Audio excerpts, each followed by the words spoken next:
મારું નામ રાજેશભાઈ શાંતિભાઈ દવે, મારું ગામ ફતેહગઢ નવા ગામ, તાલુકો ધારીન, જિલ્લો અમરેલી. મેં 6 વીઘાની ડુંગળી વાવેલી હતી. વીઘે 20 થી 30 હજારનો ખર્ચો મારે થયો છે. આજે પણ મજૂરીના પૈસા થાય એમ નથી. મારી સાથે મેં ભાગ્યું આપેલું છે મંગાભાઈ સતડિયાથી છે, એને ભાગ્યું આપ્યું, એને મજૂરીના ખર્ચો નથી નીકળે. આજે મેં ટ્રેક્ટર મારે ચાલુ છે, વોટર મારી દીધું છે આખા ખેતરમાં 6 વીઘામાં. કોઈ વસ્તુ મારે કાંઈ નહીં. વરસાદની જે નુકસાની થઈ છે મારે, તમામ નુકસાની વરસાદની, તમામ ખર્ચો અમારે 5 રૂપિયાની આવક થાય એવું નથી. આજે વોટર મેં ટ્રેક્ટર લઈને શરૂ કરી દીધું છે. અને યાર્ડમાં તમે વેચવા દાવ તો અહીંયા યોગ્ય યાર્ડમાં અત્યારે 50 થી 150 રૂપિયા ભાવ આવે છે, તો એમાં ભાડું મારે 150 રૂપિયા તો ભાડું થાય એમ છે.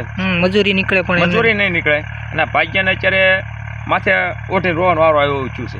ને મને આમાં કાંઈ મજૂરી કાંઈ મળી નહીં. મારે રોટાવેટર મારવાનું થયું ને ભાવમાં કાંઈ છે નહીં.